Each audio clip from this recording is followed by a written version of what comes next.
lẹ́ni ọ̀rọ̀ nǹkan kan tó tún máa ń kan àwọn èèyàn lómi inú ṣé fault àwa obìnrin ni. ṣe rí tá bá ń sọ nípa àìróyún ní tàbí àìrọ́mọbí gbogbo wa la mọ̀ wípé ọmọ òun ní ọ̀títà obìnrin nílé ọkọ. wọ́n ọkùnrin tó bá ń gbọ́ mi tó jẹ́ ọkọ nínú ilé tó níyàwó tẹ́ ń wojú olúwa fún ọmọ tó ti ṣàyẹ̀wò náà. ọkùnrin náà gbọ́dọ̀ ṣàyẹ̀wò kó mọ̀ wípé omi tó ń dọmọ lára òun ìyẹn sperm ṣé ó lè dọmọ. ọkùnrin míì ara ẹ̀ wà sensitive tó bá ti ń rí ara obìnrin báyìí ara ẹ̀ á ti máa gbọ̀n bàtàmì tí wọ́n bá jọ wà papọ̀ between ìṣẹ́jú kan ó ti dàtọwọ́ ẹ̀ lẹ́mí ìwà obìnrin ò tiẹ̀ tí mọ̀ pé nǹkan kan tiẹ̀ ń ṣẹlẹ̀ rárá. kò tiẹ̀ tí bẹ̀rẹ̀ géèmù. kò tiẹ̀ tí mọ̀ kò tiẹ̀ tí rí traces. ẹlòmíràn wá rèé nínú èkùrọ́ méjì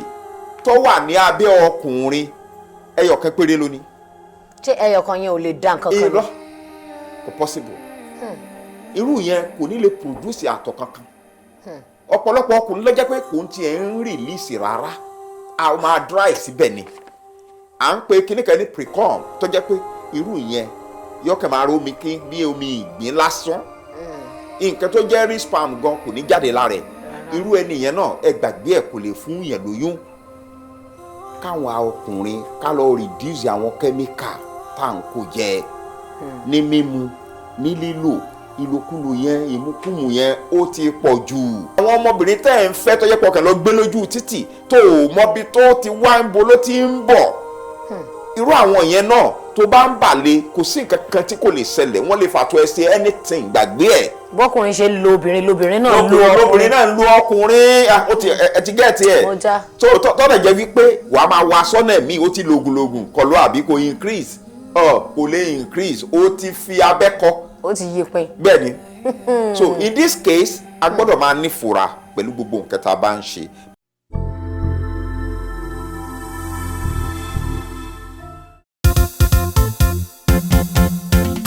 ètò yìí gàlágàjù Oyinmomo ètò yìí gàlágàjù Oyinmomo ètò yìí mà gàlágàjù Oyinmomo àgbàṣà ti ṣẹlẹ̀ wà lárugẹ Oyinmomo ètò tó gbayì tó tún lárinrin Oyinmomo Oyinmomo Oyinmomo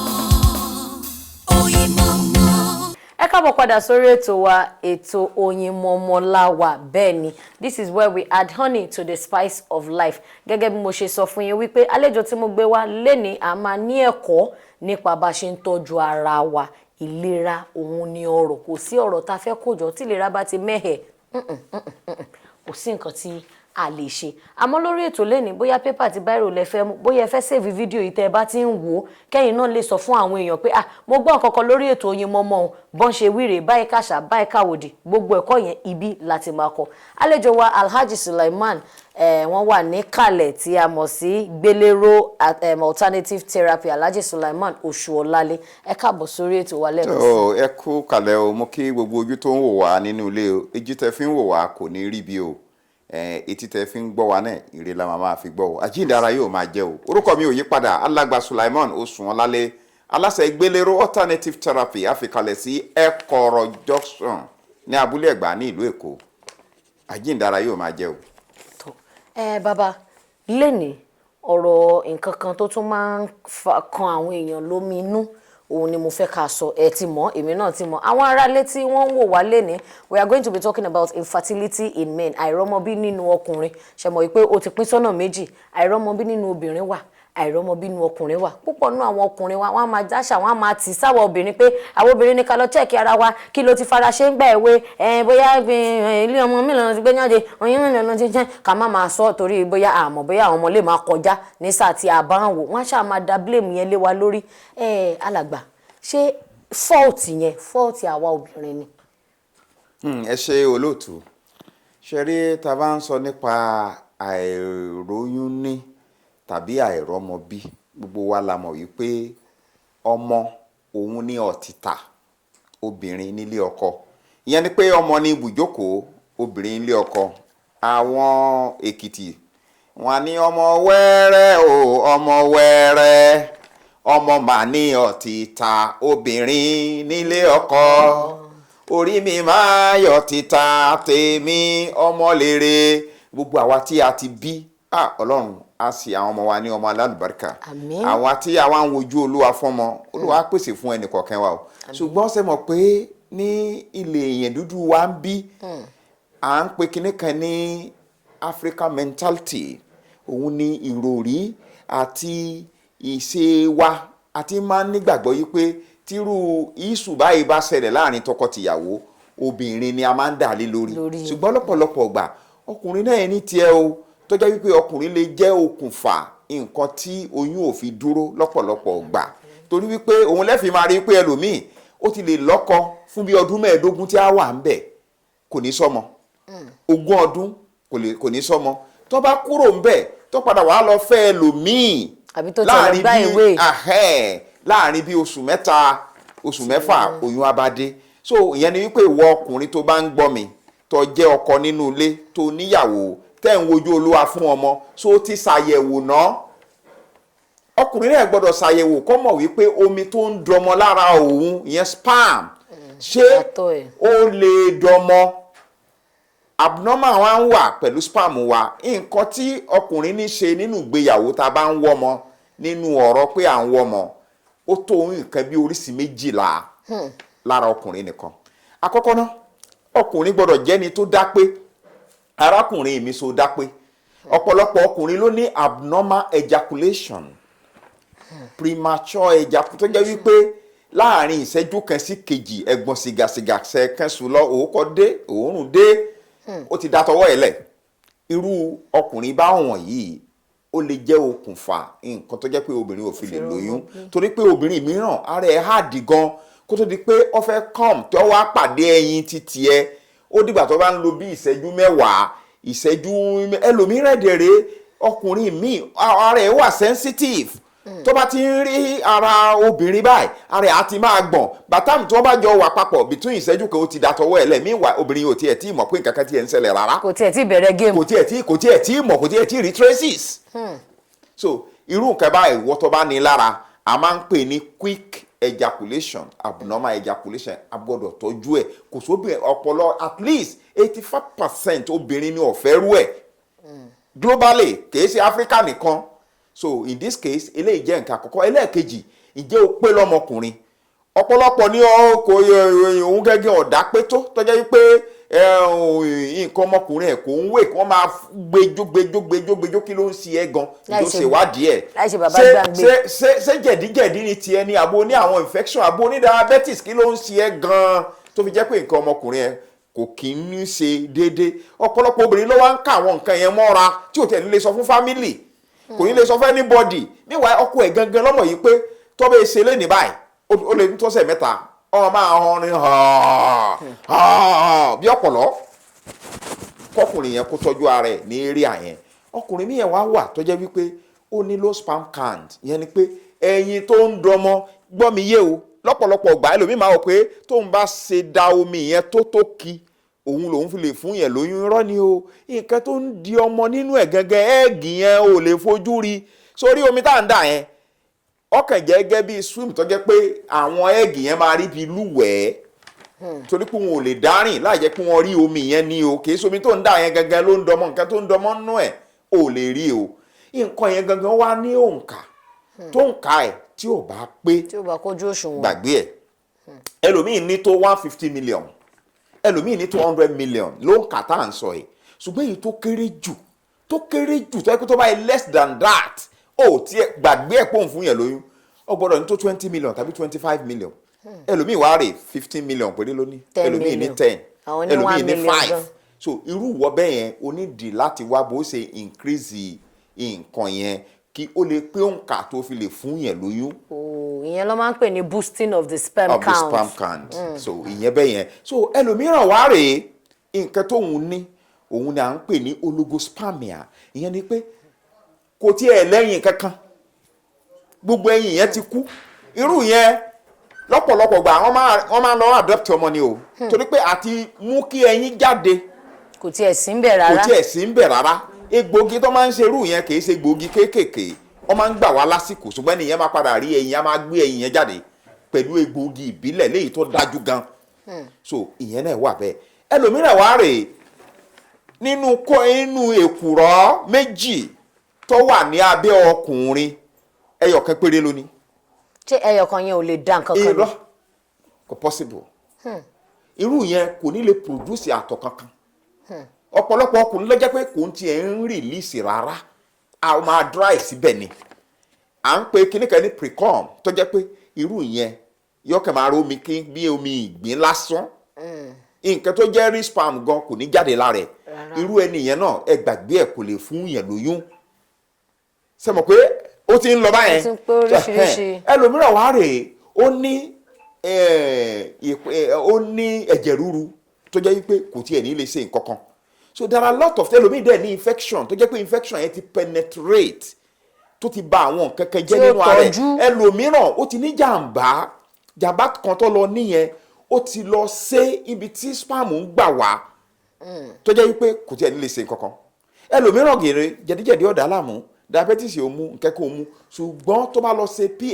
bá lọ ṣe pc fear á padà rí i pé ẹ̀jẹ̀ tó máa ń rọ́ wá láti inú orí tí ó gba nǹkan ọmọkùnrin ẹ̀ wá ẹ̀jẹ̀ yìí ò tó rárá irú ènìyàn náà kò lè pa fún àfi tó bá ṣe àyẹ̀wò ló tó mọ kí ló ń ṣe ẹ́ ó pọ̀ gan nínú àwọn nǹkan tó máa ń fà tó yẹ pé ọkùnrin ò ní lè ṣe déédéé. tó ẹ̀yin èèyàn wa lórí ètò Oyinmomo òun láti gbọ́ nípa àwọn nǹkan tí ó ń fa ìdíwọ́ àti ìdènà tí ọmọkùnrin ò fi ń lè ṣe déédéé tí ò kì í fi ń lè fún ìyàwó ẹ̀ lóyún àwọn òtẹ́ṣẹ́ àwọn èèyàn ń sìn wọ́n máa monitoring spirit á ní ó ti wọlé ọkọ ọdún kan ọdún kejì ọdún kẹta ọdún kẹrin wọ́n máa bá wọn kà wọ́n máa fi nọ́mbà sí yálà obìnrin tó bá lọ gbá àwé là kékeré kan báyìí àbàdùn àmọ́ kó tó di pé a tẹ̀síwájú lórí ètò Oyinmomo ẹ jẹ́ ká délé agbára ẹ tẹ̀ jẹ́ ká mọ nǹkan tí ó ń lọ nílé agbára wa à ń padà bọ̀ ẹ máa bá wa ká lọ. ẹ bá wa ká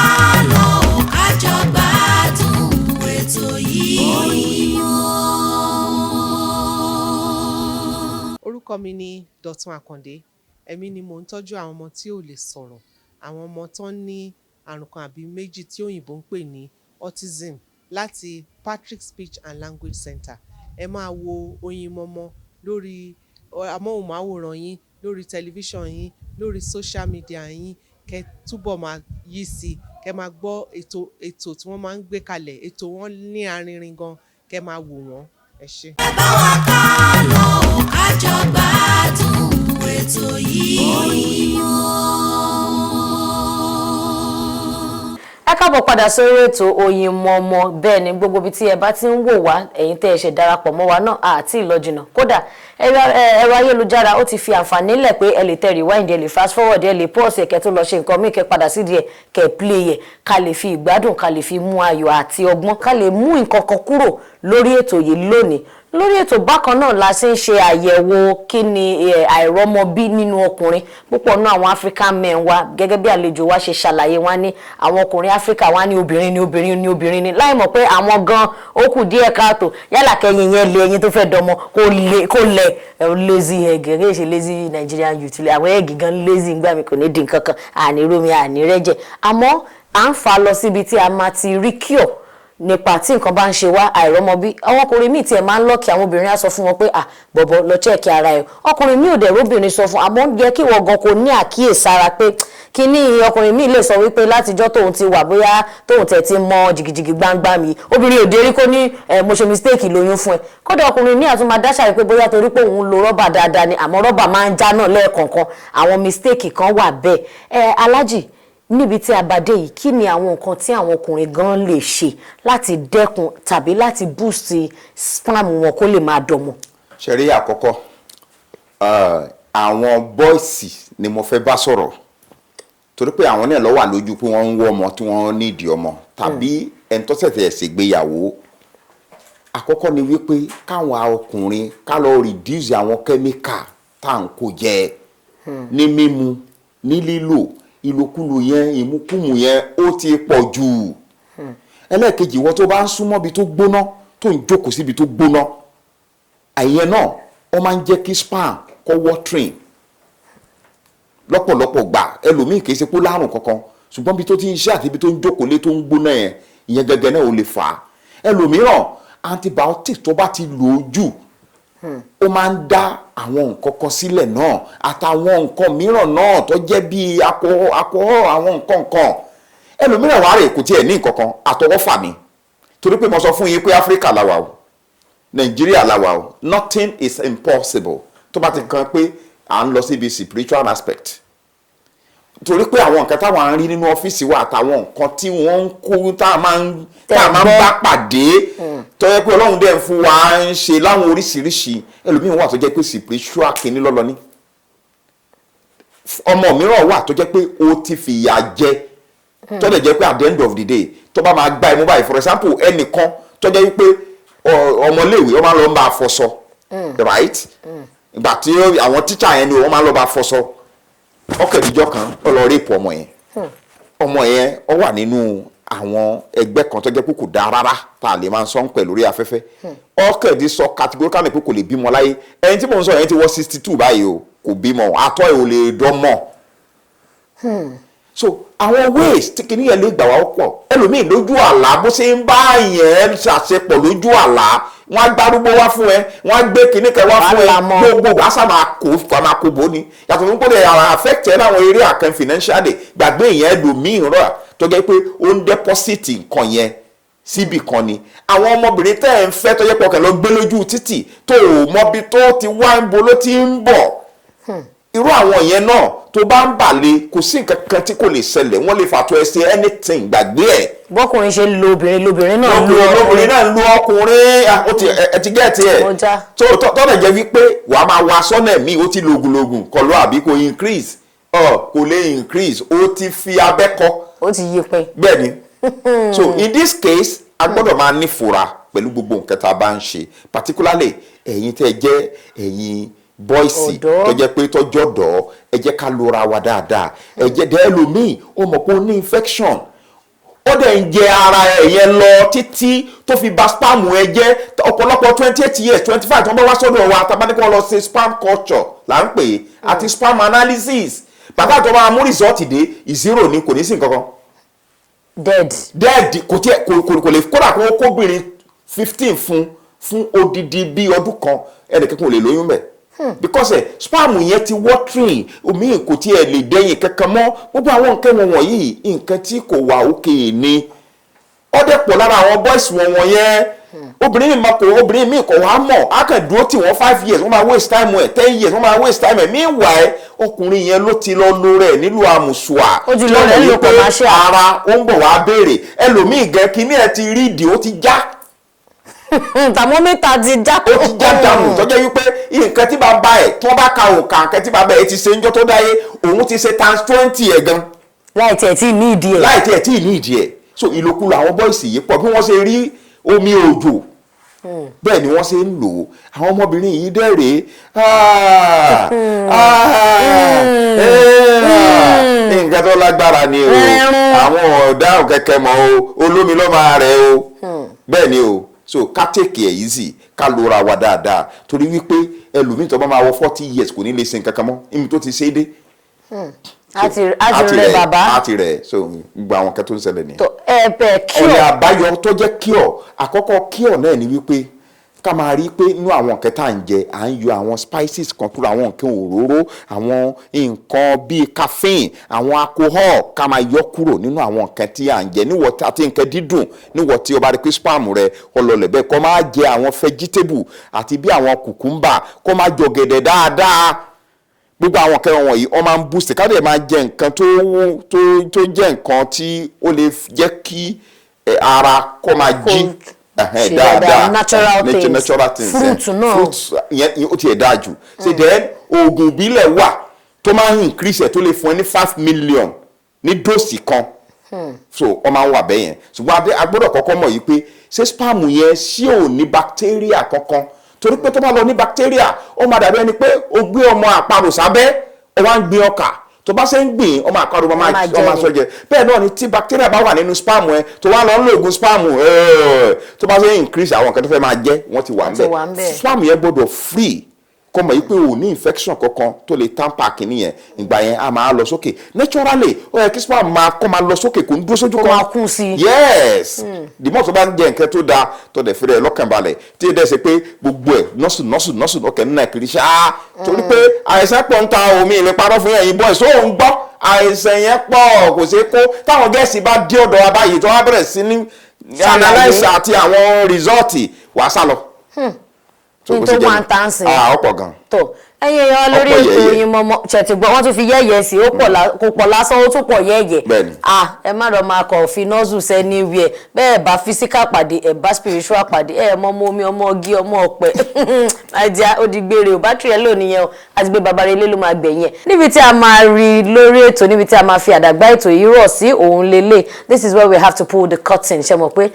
wọ́n ní kò ń dùn kó pọ̀ ṣókí báyìí lọ bẹ oge gbogbo nǹkan tí Alhaji wa Oṣuọlálé Sulaiman tí wọ́n ti sọ tí wọ́n jẹ́ aláṣẹ àti olùdarí iléeṣẹ́ gbélérò alternative therapy tí wọ́n ti fi kọ́ wa nípa tọ́pìkì tèmi àkórí ọ̀rọ̀ ẹ̀ní ìyẹn àìrọ́mọbí nínú àwa ọkùnrin ẹ má kàn jẹ́ ká jókòó tẹ̀tẹ̀rẹ̀ bó ṣe kan obìnrin náà ló kan ọkùnrin ẹ má jẹ́ ká kọ wo wípé èmi wà òkè èkó dùn wá wọlé tó bá ti lówó lápò tó bá lówó lápò àwọn ọmọ yẹn wọ́n máa fà ẹ́ ya ìwọ ni kò mọ̀ wọn ara ẹ̀ kò mọ géèjì ẹ mọ wọn ara ẹ̀ má lọ fara wé ara ò ṣe kankan náà ní gbogbo ibi tẹ́ bá ti ń wò wá jákèjádò ilẹ̀ Áfíríkà àti káàkiri gbogbo àgbáyé inú mi dùn láti sọ fún yín wípé ẹ lè bá wa dòwò pọ̀ lórí Oyinmomo TV ẹ gbé ìpolówó yín wá káwa bá yín gbé lárugẹ ìpolówó ṣáà lòun ni àgúnmu òwò ẹ dẹ̀ lè bá wa dòwò pọ̀ lórí ẹ̀rọ ayélujára wa ẹ lè kàn sí wa yálà ó ní àlejò kan tẹ́ fẹ́ ká gbé wá tàbí ó ní kókó àkòrí ọ̀rọ̀ kan tẹ́ fẹ́ ká wá resource person ká sọ̀rọ̀ nípa ẹ̀ gbogbo ẹ̀ àti bẹ́ẹ̀ bẹ́ẹ̀ lọ lórí ètò Oyinmomo náà ni ẹ ti mọ̀ pé lórí ètò yìí òun ni mo máa sọ fún yín wípé this is where we add honey ó ti gbà lẹ́nu mi to the spice of life orúkọ tèmi ò yí padà Olúwadámilọ́lá Ọmọbánirẹ́ Àdùkí ikọ̀ mo ti sọ fún yín èmi iṣẹ́ ọmọ Ẹ̀gbá ọmọ sàlẹ̀ Èkó lèmi lójú náà lágàrà wọn ó dìgbà kan náà ire o. ètò yìí gàlágàjù Oyinmomo ètò yìí gàlágàjù.